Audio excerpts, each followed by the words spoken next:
Well, welcome to tonight's webinar. My name's Matthew Lesh, and I'm the head of research at the Adam Smith Institute.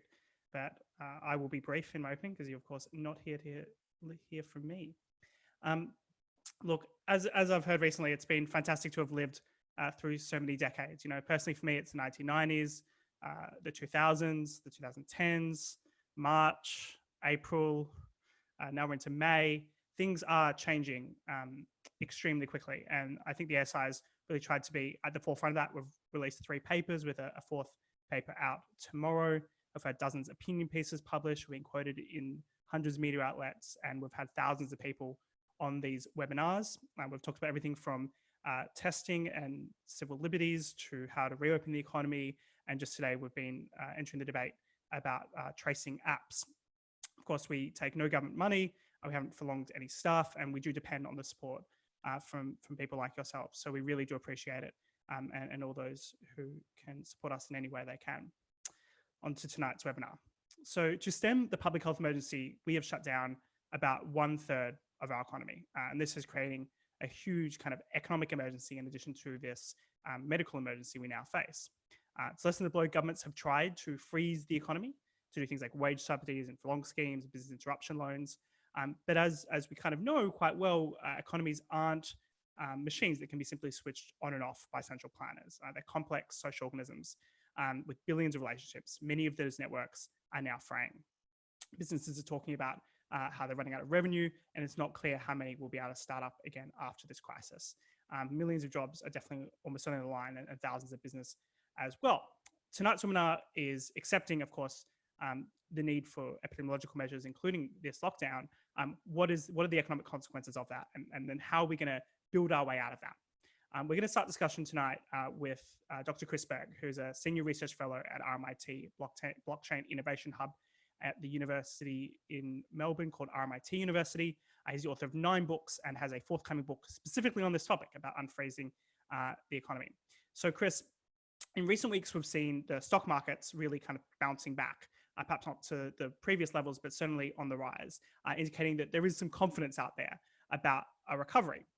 What I'm interested in from you is how difficult do we think this recovery is going to be? What are the challenges of unfreezing the economy, considering the complexity we now face?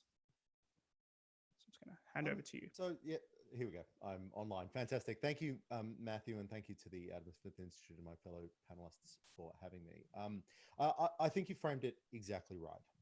So economies can't be turned on and off like a machine. An economy is not a bear that can hibernate. It is not food that can be frozen and put and pulled out with no damage. An economy is this ever impossibly complex network of relationships. So the book that we've just published with my co-authors, Darcy Allen, Sinclair Davidson, Aaron Lane, and Jason Potts, talks about, it uses the insight of actually an author, an economist, US economist called Arnold Kling. He describes very compellingly the economy as a sustainable pattern of specialization and trade. And that's, it is that pattern that the government has tried to freeze. Unfortunately, patterns can't be frozen. The pattern of the economy, those networks of relationships, keep changing, keep evolving in response to not just consumer demand and that sort of thing, but supply chain relationships, geopolitical challenges, and so forth. But nonetheless, the government has decided to try to freeze the economy in place. It's done so with the remarkably similar policies all around the world. So wage subsidies, Australia has now its first wage subsidies. United Kingdom has some remarkable innovative wage subsidy models. We've got lots of bailouts and these sorts of things. And the idea is just to keep everybody in place until the work is done. But this does extraordinary damage to those contracts, those relationships, those supply chains that keep the economy functioning. So I think the first message that we have to think about is to, it's very hard to overestimate the damage that this has caused. I understand why governments have taken this approach, but it has been not just an incredibly expensive one, which you can see in government budgets, but very incredibly damaging to the way the economy functions. You can't just shut it down temporarily and wake it up. Now, given the what we think is the really, really high damage that's been caused, the way to get out of it follows from that. There's been a lot of debate, particularly at the start of the crisis, about whether this was going to be a V-form recovery where we go down quickly and we come up quickly and basically return to previous trajectories, or is it going to be a U-form recovery where we stay in the doldrums a bit longer but eventually come back? We don't think that's the right way to think about it. We think that we're going to return to work. Restaurants are going to open in the next month or by 2021 or what have you, depending on where we are in the world. But by that time, we are going to need some very specific, dedicated, high growth policy to get us back to the prosperity we enjoyed in 2019. So we think this is a two-stage recovery. It looks a lot like, we call it a square root recovery because it looks like the square root symbol. There's the quick return to work, we hope, or at least the staggered return to work. And then we're going to need high growth if we want to not just return to the prosperity of 2019, but also to pay off the extraordinary debt that we've incurred. So in our book, we're spelling out the dimensions of those sorts of policies. What sort of policies will you actually need to get people back into jobs? And our view is that we need particularly deregulatory policies. So the third point I'd like to make is something that hasn't been very well remarked in this crisis so far, and that's about the nature of mid-crisis deregulation and what that tells us for the future. We've all seen the extraordinary growth in state power. We've seen the vision of police officers picking people up on park benches for not adhering to social distancing rules while they have lunch. We've seen incredible increases in government welfare, but we've also seen a less remarked upon, but no less incredible deregulatory move. As each regulatory agency, what you would call a quango in the UK, each regulatory agency has been suspending regulations. Governments have been holding back the enforcement and, of regulation and compliance activity. This is a historically unprecedented, but I think incredibly exciting form of crisis deregulation. In Australia, where obviously I'm following it most closely, we've seen some regulations be suspended that would be in normal times the most politically challenging regulations to prevent. So one example, for instance, is regulations that require Australian television broadcasters to broadcast Australian content. Well, we're not making a lot of Australian content right now, so the regulator in charge has decided to suspend that. That would be the hardest regulation to undermine in normal times. I'm sorry, I'm getting some people complaining that they can't quite hear me, so I'll try to turn it up. My apologies for that. That would be the hardest regulation. That should be a lot better. My apologies. That would be one of the hardest regulations to repeal in normal times, but it's actually been repealed in the crisis. So that tells us the sort of thing that we should be thinking about. The governments around the world have done the heavy lifting for us. They've identified the least essential but most expensive and most burdensome regulations on the global economy. We can get rid of those and we can use those as guidance for the sorts of things that we should get rid of as well. I've got a number of other points to make, but I'm very conscious that my time is running out, and I'm interested to hear what the other panelists have to say. Okay, thank you very much. I think Martin might have accidentally begun sharing his screen to us, which, why don't we swap? That's a hint he really wants to have a go next, so. Yeah, Martin is next. Martin, I think you can press stop sharing your screen. Oh, there we go. Okay, so we're Okay, just going sorry to... about that. No worries, no worries. Well, thank you very much for that, Chris. That was very good. So, of course, I've got next Martin Wolf, who is the chief economics commentator at the Financial Times. His columns are consistently must-reads in the city and amongst MPs. Martin, in 2008, you began particularly advocating for some kind of stimulus-type response that, of course, a lot of governments did, at least to some extent. After lockdown, should be looking to kind of similar responses. What is the way that we can really restart our economy most successfully? Okay, I want to try and address 4 of your questions, but I'd like to, and I'll do my best in 8 minutes. But I'd like to start, which is in a way where I'm starting from, is that it seems to me this experience has created simply unprecedented uncertainty. I've worked through innumerable crises since I started working as a professional economist in the early 70s, but this is really different. And in the nature of the problem, and I think it is unprecedented, Deirdre may well correct me, but I can't think of any occasion when the governments of the world essentially decided, as the previous speaker said, to close down their economies for a completely non-economic reason. So that has put us in an extraordinary condition. And I think that I just want to cover some of the range of the uncertainties that we have. Obviously, how long will this first round of lockdowns last?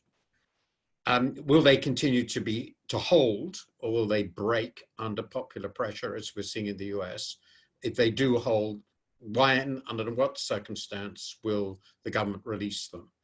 Will the government be successful in keeping the disease suppressed?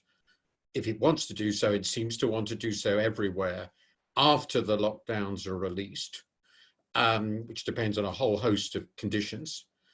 Is our government actually trying to keep the disease suppressed, or is it actually accepting multiple waves of disease and possible repeated lockdowns? It's clearly really not clear to me what their medium-term and long-term strategy is.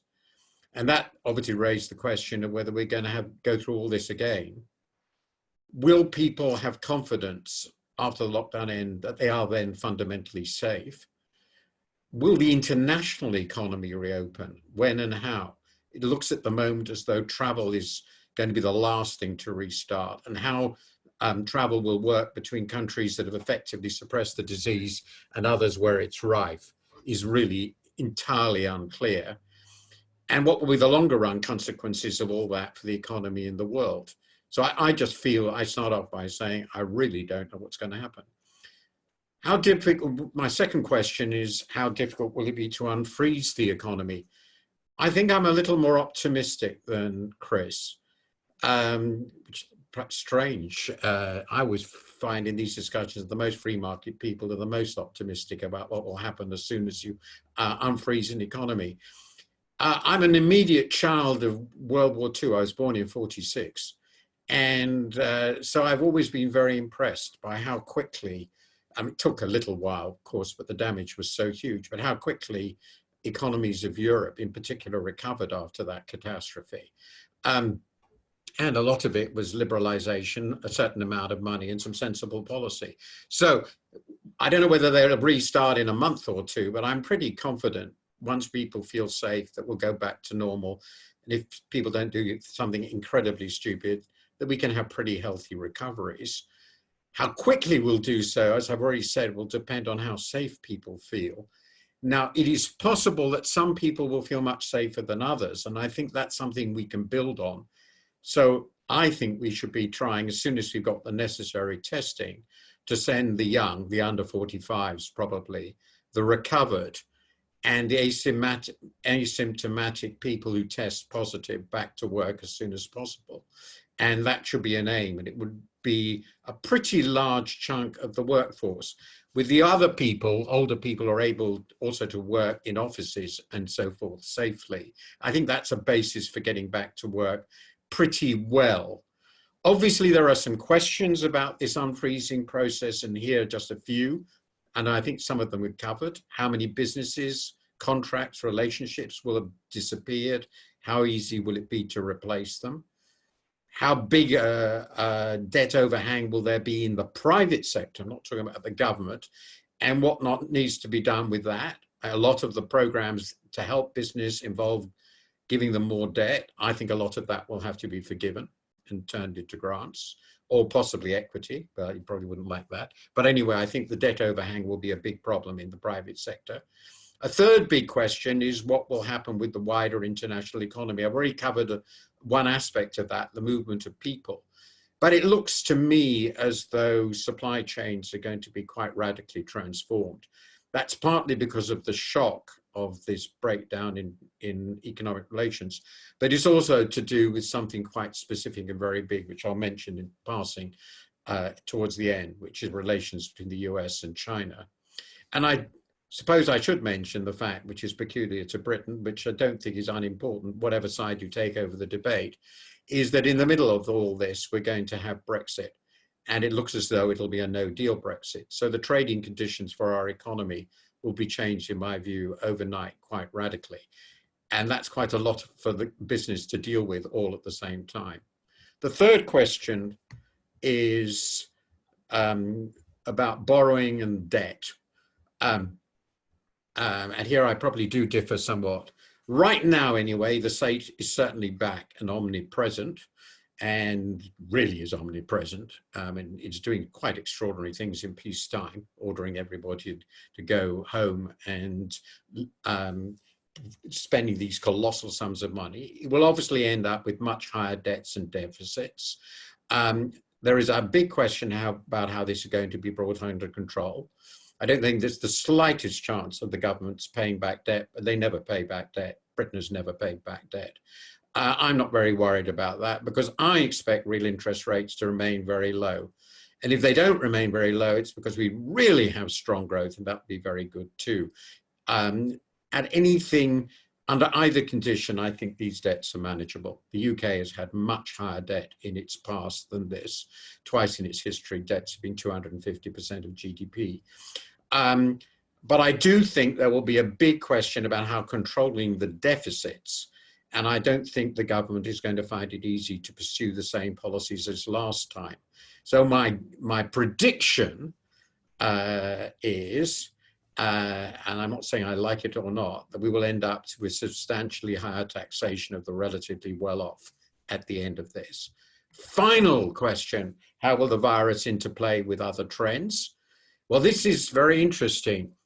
One, the demand for and respect for expertise, if you believe epidemiologists have expertise, is clearly back, but so is populism. So we have it's not clear looking globally which of these forces is going to be more successful. And one of the most interesting cases, which Deirdre, I'm presumably will address, is the US. Second, I think right now, a good bet is that the globalization, the global integration of the economy, which was already essentially halted in the last 12 years since the global financial crisis, will now go into reverse to some degree. The question is how far? As I've already mentioned, I think there's a fundamental rift emerging between China and the US, which will shape much of the world and the world economy. And beyond that, I come back to where I started. This is obviously a profound shock to the system. It looks like the biggest decline in the economy, certainly since the Great Depression. And I think we could honestly say we don't know how we're going to end up out of this economically or politically. Thank you.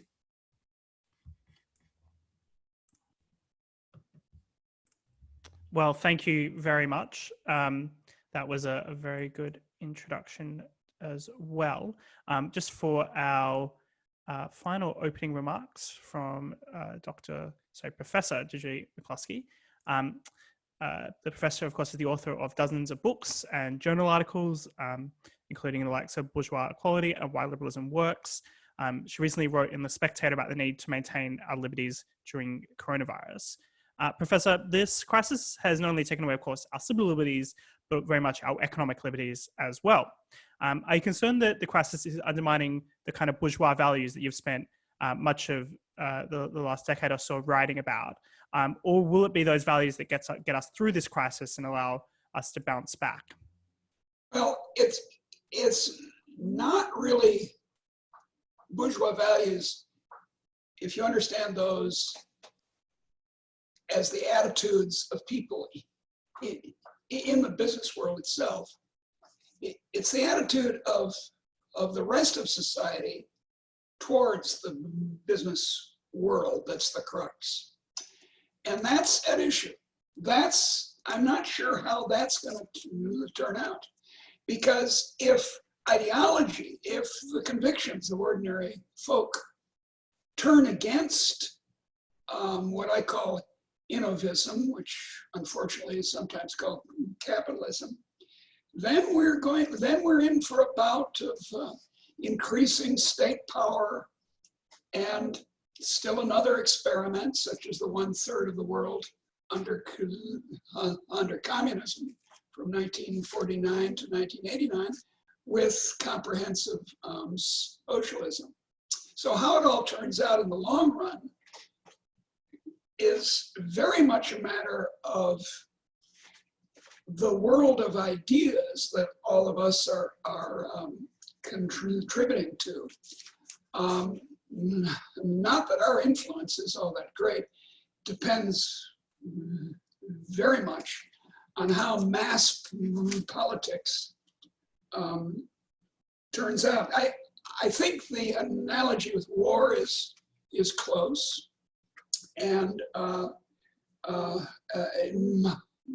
Martin was born in 1946.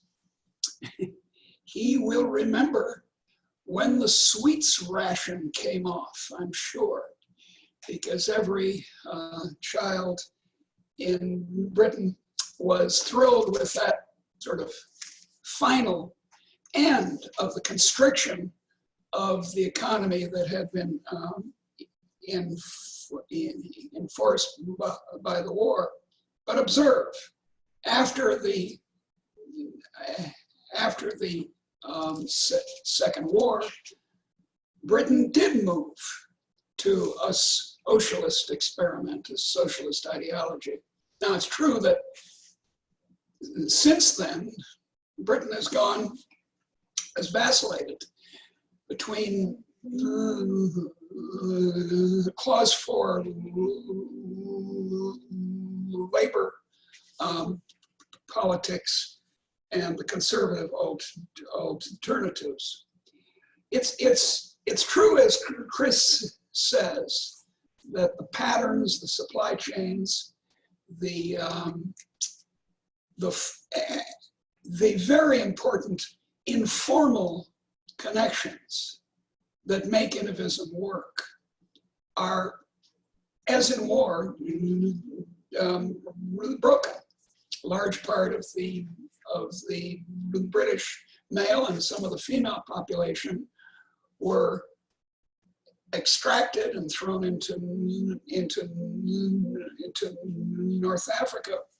And so this web of relationships was broken up.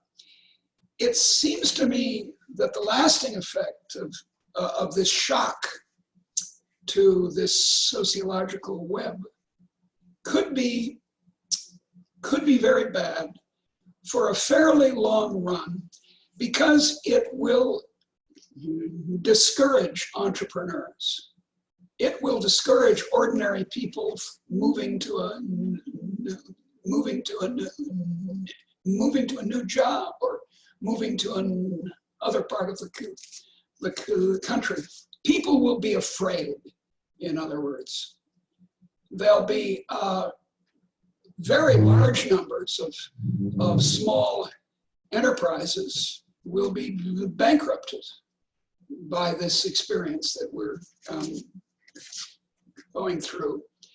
And that won't help innovation in economy. Now, as Chris says, innovation will get a boost, and innovism will work if there's if the reaction, the ideological reaction, is deregulation. And I agree with him that all over the world, the kind of foolish and enormous degree of regulation that most governments have got into, the federal government of the United States has over 1 million separate regulations of the private economy, over 1 million. Stacks and stacks of regulations. The most obvious and spectacular of these deregulations have been the loosening of the grip of the Food and Drug Administration over, well, drugs. But of course, one hears appeals, oh, we should go back to more regulation. These new drugs will be dangerous, and so forth. The Food and Drug Administration in the United States, and there are comparable agencies in most countries, regulates 1/5 of the economy, right? Food and drugs. It's a very large part, and it's become increasingly conservative, bureaucratic, aimed at protecting the reputation, shall we say, of the administrators.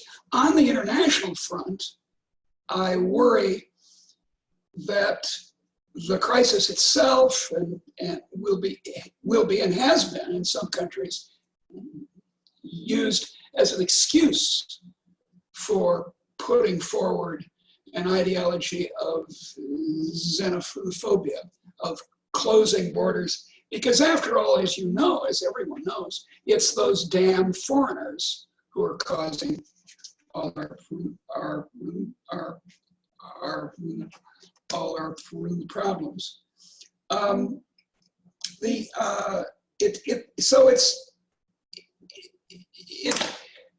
As far as the macroeconomics is concerned, I think Martin is quite right that we, that is both Britain and the United States and France and anyone else, can have much larger funded national debts than we have now. It's, as he pointed out, after the First and Second World War, the funded national debt of Britain was very high, but it was also very high, again, about over 2 times national income in 1815. And indeed, in the 30 years after 1815, Britain did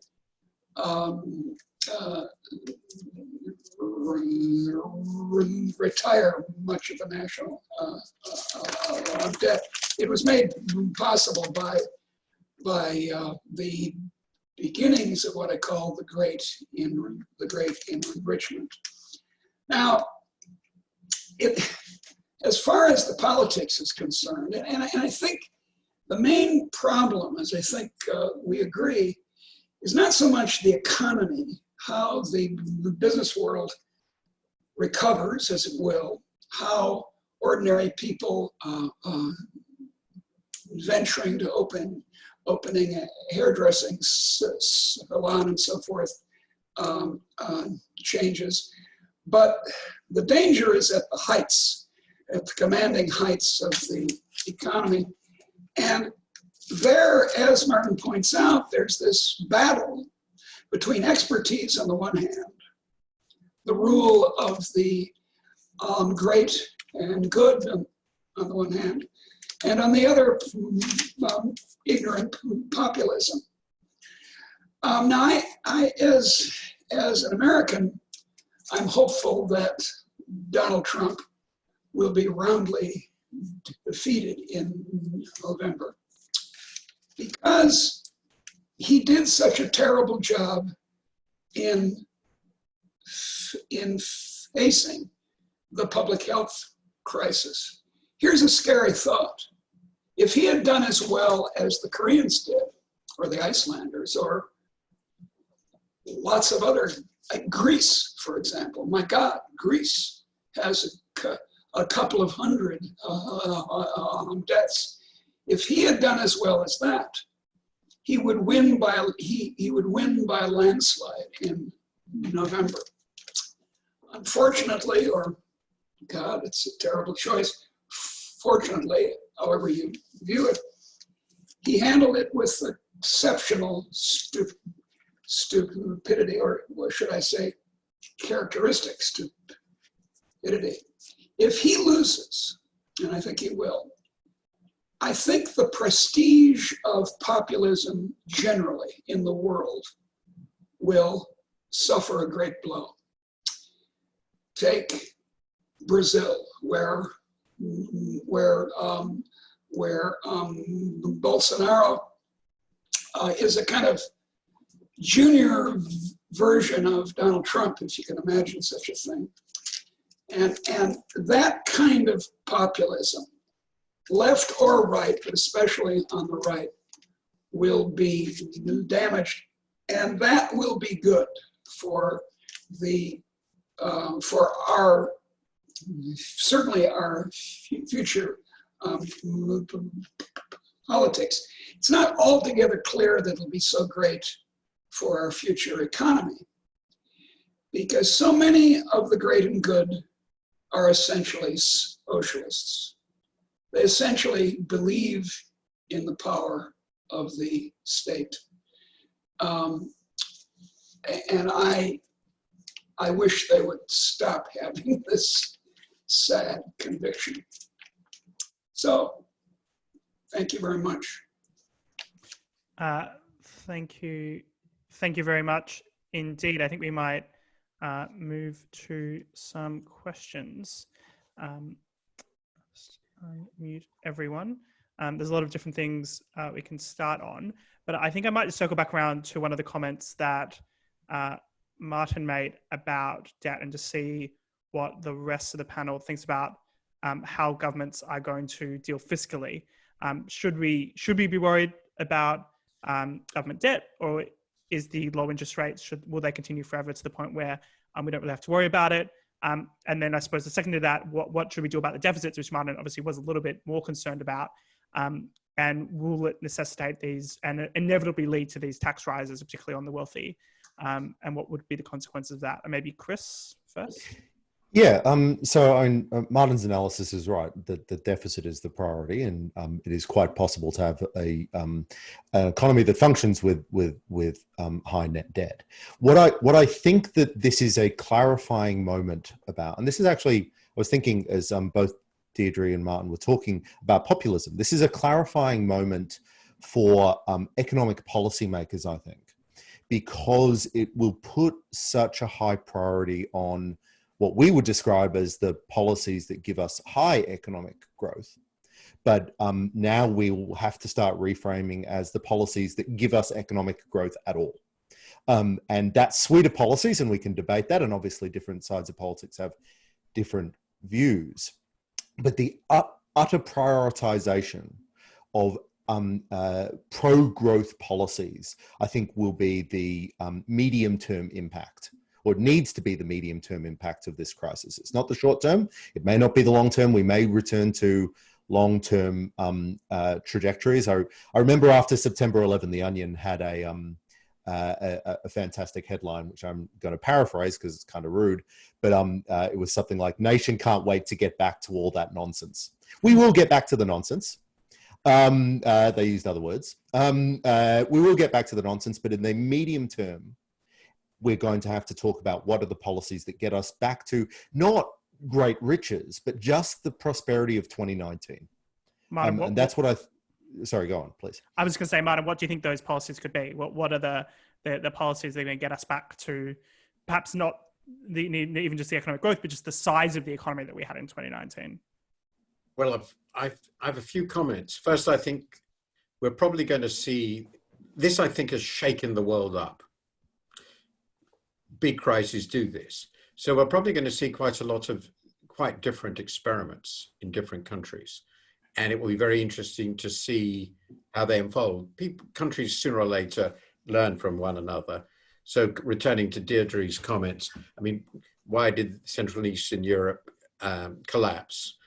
I mean, the most important reason is they realized the West was much richer.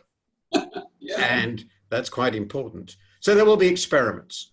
I don't know how those will go, and they will depend very much on the politics and the leadership of different countries and their traditions and histories.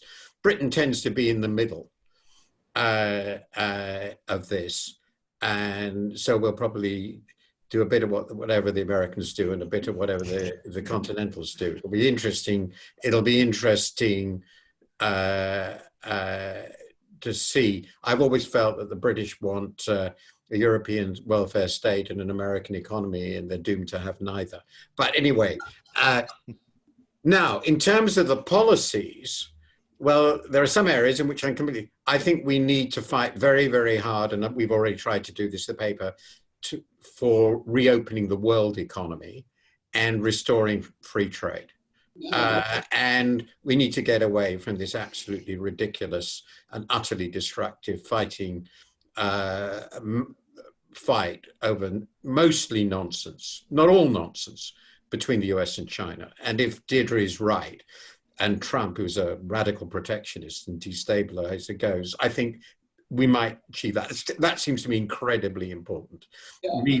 If you've got free global markets, a lot of the nonsense that individual countries want to do, they can't do, because capital will leave and people will leave and businesses will leave. That's why I've always been a free trader and I've always remained so. I think that there are countries in Northern Europe which have done pretty well by combining essentially free markets and free trade, radical free trade, with quite high levels of welfare. I mean, thinking of, say, Denmark. I think that's a model which other countries might try to follow. Of course, it takes Danish self-discipline. I don't know how many will be, but I think a lot will follow that.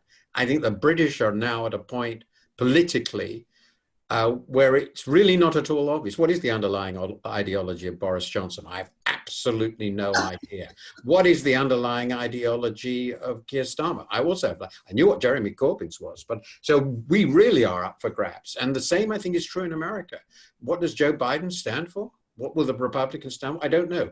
I think we'll see many, many experiments, but to me, the big fight is over. If we have to raise revenue, which I think we will, to do it as neutrally and as efficiently as we can, I believe we can do so without enormous deadweight cost if we really reform our tax system. I've been a tax reformer for decades, and I really think it's very, very important to get back to free trade. And I agree with Deirdre, and not at all against it. There's a hell of a lot of regulation we can get rid of if we do it in an intelligent and sensible way. That is what that's the sort of thing I would like to see, but it requires grown-up politicians who recognize the difficulties. Last point, it is important to remember that 2019 wasn't great. The Western world has had the lowest productivity growth. There's lots of questions about the measure, but I think it's pretty clear since 2008 that it's had since the 30s. So we were really doing badly before this started. So I would hope that we find a way to use this crisis to do better than that, not go back to that. And that's going to be quite tricky. It will be. So Deirdre, just unpacking the point about Donald Trump, of course, you might very well be right that this could be the end of his political career, but it would seem like the hostility to China is becoming increasingly bipartisan and global in response to this pandemic. And of course, I think many would agree that there are serious questions about China's, particularly their slow initial response and the cover-ups. But at the same time, I think as Martin's pointed out, we depend on the prosperity that is provided by free trade. It has this, at the same time that there's been a lot of questions about free trade and the reliability and needing to have local supply chains for certain essential goods. I suppose then the question becomes, has this crisis undermined free trade? by making that case, or has it potentially even supported free trade by, in the UK's case, all the imported food we now continuing to eat and the supply chains are continuing to run? And then secondly to that, putting aside the economists who run free trade, are you optimistic that we're going to now be able to make that case for free trade, or is it going to be even harder, even with Donald Trump gone, to make that case about free trade? I think if Trump goes, free trade will come back with a roar. There's this hopeless confusion in the way people think about China of its economic presence and its strategic or foreign policy presence. And there's this idea that if China invests in buying a port in Greece, that somehow is an extension of imperial power, and it's a silly idea. The Chinese Communist Party is. Oh, have we lost you there? We got a freeze. Well, in that case, I might just go to you, Chris, about the China question, because this is something that's been. Wants to work over. She's back. What's the matter? Oh, you went out for a second, but please continue. Back? Well, I don't have. Okay. In that case, I might ask Chris about this China question, because this is something that very much been at the forefront of Australian political debate in recent weeks. I noticed one of the early decisions of the Australian government was to lower the threshold of the Foreign Investment Review Board to 0. If I'm recollecting correctly, and that was effectively a way to review all investment from China. And there's been for many years a lot of public concern about Chinese investment in Australia and the Australian economy's dependence on China. Where do you see Australia going in that sense? Look, part of the reason for that policy was because there was a bit of a fire sale of assets held by superannuation firms. We're all allowed to access our private savings, retirement savings early. So, but you're right. I mean, to the much more general point, there is right now, and you can see it bubbling away. It's going to be huge once we're over the hump of the crisis, about whether we're too reliant on China, particularly China. Now, I think that this is a fundamentally mistaken debate. I think at the first instance, free trade, or at least trade, thank God we had it during this crisis. And you can see the export of medical equipment around the world, medical equipment that no country was subsidizing. So no protectionist in the world thought that it was important that they had face mask factories. No, they thought that it was important that they had things like car manufacturing, and they had, that we made our own planes locally. Well, it turns out that the most important thing was face masks. This is one of the big cases against protectionism, that the politicians in charge don't necessarily know what the best thing to protect would be. But thank God, so thank God we had free trade. It is absolutely true. We have massive disruption in supply chains right now. There is not a chance that Washington or Canberra or London or Westminster will have any ability to reshape those supply chains for the firms that are subject to that disruption.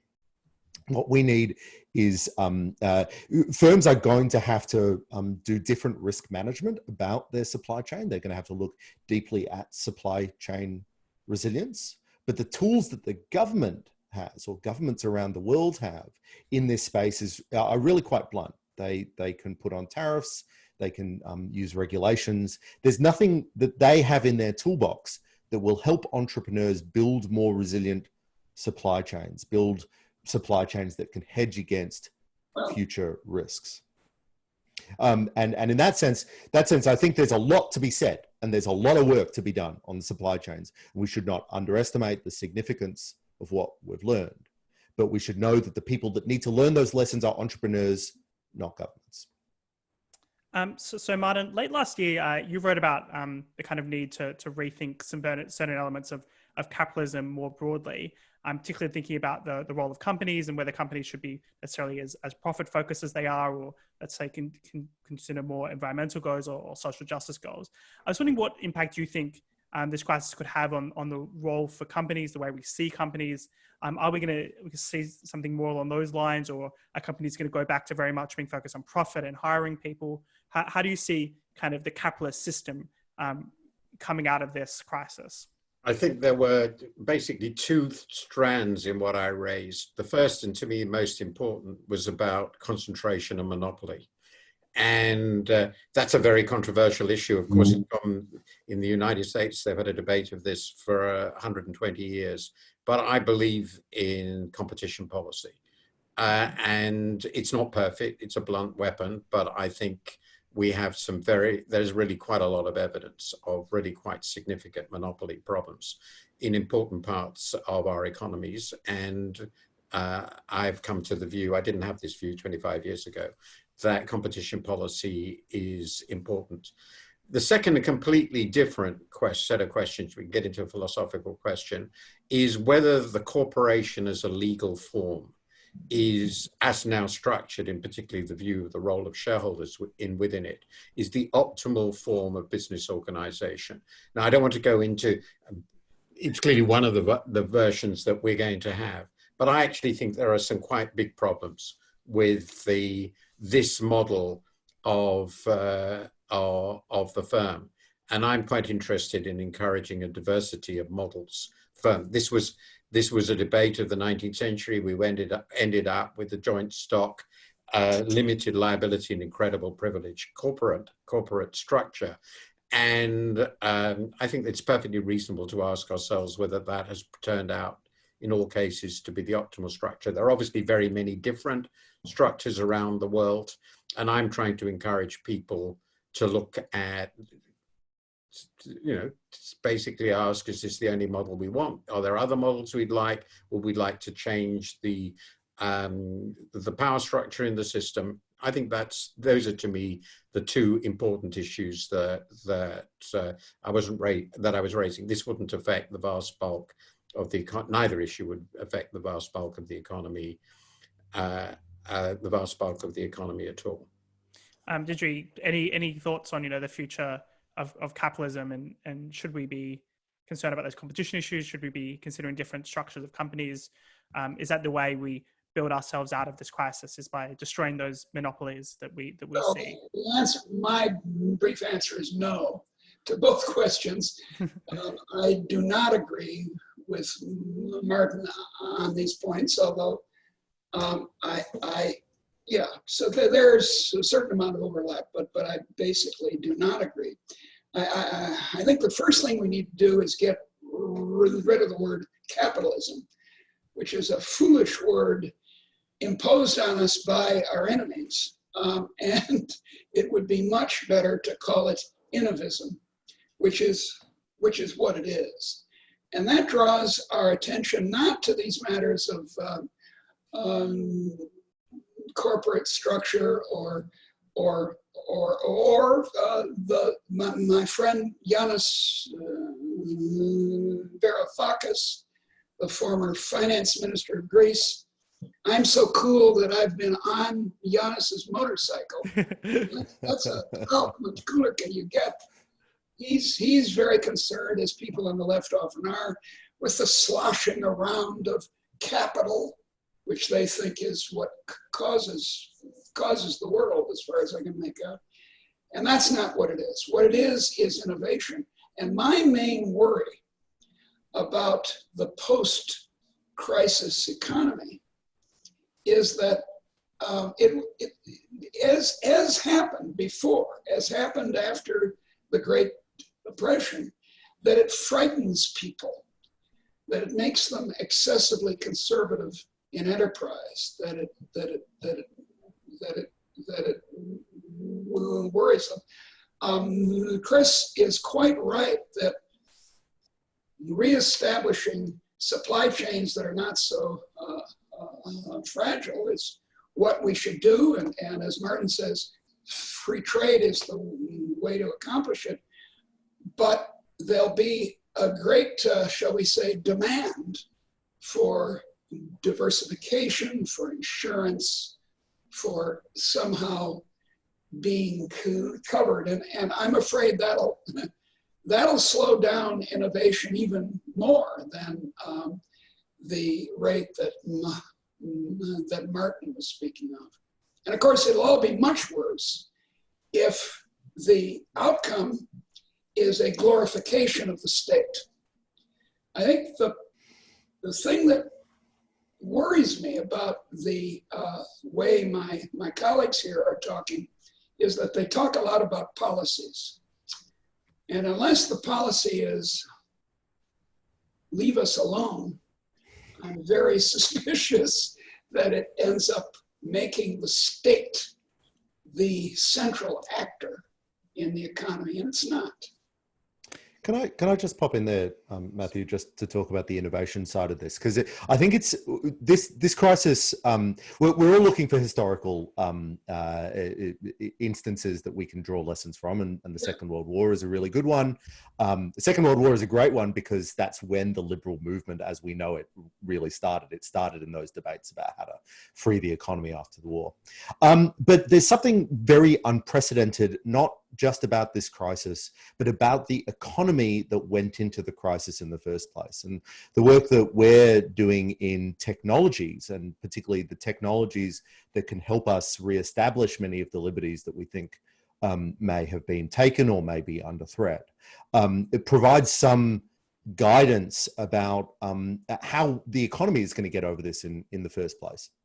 And the very brief story there is that we are on, or at least in 2019, we were and are still on the cusp of just extraordinary technological revolutions, from blockchain to 5G to Internet of Things, to artificial intelligence and machine learning. These are revolutionary technologies coming simultaneously to really significantly change the dimensions of the economy, to tackle very directly the concerns that Martin rightly has with productivity growth. And so the economy that suffers this pandemic is also an economy that is on the cusp of some really revolutionary changes that go to the heart of these questions, the nature of the firm, business structures, and so forth. The mere fact that we can have this seminar now, this webinar, is incredibly revealing. We couldn't have done so in the last global financial crisis 10 years ago. It just wasn't technologically feasible. The ability for us to shut down a third of the economy. Well, we haven't shut it down, we've sent it home. We couldn't do that 10 years ago. Those are just a tiny peek into those big changes. And I think that the debate that is going to happen simultaneously to how we can get the economy back up and running again is going to be the debate that was bubbling away in 2019. What are we going to do about new tech companies, but also how are we going to integrate these exciting new technologies into our existing business and political lives? And look, the good news from the innovation side might be actually that people have been using this time in order to be innovative as they're stuck at home. There's some early talk about more applications for patents than would usually be expected, saying that people are sitting at home being innovative on the positive side. Now, of course, as we talk about millions of jobs being lost as a result of this crisis, that's actually not that abnormal in some ways. Our economic system normally involves millions of people changing jobs every year, and that's part of the Schumpeter's kind of creative destruction metaphor that you need people to be able to reallocate relatively easily over time. At the same time, though, this is kind of therefore the question from Eamon Butler, who's my boss, is asking about, is this disrupting of the productive network actually maybe a good thing? Maybe in the Austrian sense, might this be creating new networks and more innovation as a result of destroying the old ways of doing things? For example, we might not need to have actually met as much as we were meeting previously. And because this crisis has trained us all how to use Zoom or how to use it and shown us that these web technologies can do it, we can actually be a lot more productive in future. And therefore we'll come out of this perhaps in a better state in some ways than previously. I don't know if Martin, you want to take that or? Yeah, I didn't write it, but we had an editorial on this. I actually agree with Chris here. I think we've had, it's our view very much that we've had a huge productivity jump, at least if we're people doing our sorts of jobs. We have discovered in our case that we can operate the Financial Times as a global product with more subscribers than ever without having a single person. Well, no, that's not right. 5 people in the office. And we've done so now for 2 months, and we can do it basically indefinitely. We didn't know we could do it. Yeah. We had never organized ourselves to do it, but we had to. And we have found it's actually quite easy to do, partly because we are now, of course, a completely digital structure ourselves in publishing terms, and partly because everybody has these sorts of facilities. So there are very big parts of the economy which involve information processing of any kind, which are clearly in the process of radical transformation. And I would guess that this shock, and we didn't get into it, will accelerate that by quite a few years. I mean, really quite a lot of years. The only downside on this, I would say, is, and I think there's always this battle, I think Deirdre probably would agree with this, that governments are also quite good at getting hold of and using these sorts of technologies. And the Chinese are simultaneously, for example, world leaders in AI, there's no doubt they are, and world leaders in quite a lot of tech, and absolute world leaders in the surveillance state. So I tend to the view, Orwell wasn't right. That was too dark. But we are in a process of radical technological upheaval, but it's certainly not clear to me at the moment who's going to win. Yeah, I was in last year I was at an engineering university in the middle of China. I can't remember the place, with Chinese names. And they showed me very proudly their personal surveillance equipment and software. And I was supposed to say, oh, isn't that wonderful? And I tried to be polite, but I was appalled. It was pretty close to 1984. Yes, they got closer to it than anywhere else, and they are very, very serious about it. And they are spreading it across the world. And that's a real issue. Yeah. And they're smart about it. That's the thing. They are very, very smart. The contrast with the Soviet Union is quite sharp. The Chinese are more intelligent, and they take a kind of art of war, long-term view of this. Chris, you've actually almost finished another book about the technologies of freedom. I'm wondering if you want to come here about maybe some of the ways we can also use these for liberty and freedom rather than it just being used by the state against us. Yeah. So I fully endorse Martin and Deirdre's concerns in this space. I don't think that the story is on just one side of the ledger, though. These technologies can be empowering for government, but they can also be very empowering for citizens and firms and the private sector, and in many ways very threatening to governments as well. And we, at least in 2019, we're seeing this incredible debate about encryption and cryptography used to just protect our personal WhatsApp messages or messages just to our friends and family. And those technologies are incredibly threatening to those very totalitarian governments that we're concerned about. There are technologies that allow us to break through even the Great Firewall of China and allow Chinese liberals to speak freely on the things that they care about. So while this is a serious concern, and particularly in the surveillance space, and particularly in the space of in that area, which relates to the contract tracing, I should say. We've also got a suite of technologies that allow us to push back against that, and I think liberals over the next couple of decades, once we're over this pandemic, this will be the main game for us. Making sure that there is space to experiment with technologies and using those technologies to take our liberties back. So I might just go to some closing thoughts or remarks, just particularly about, what, I suppose, are you optimistic or particularly pessimistic about where we go to next? in, I guess, the medium to long term, and if there's any kind of final thoughts you'd like to give, maybe Drew, you can go first. Well, I'm a hopeless optimist. You don't change gender unless you're an optimist, believe me. And I think the genie is out of the bottle.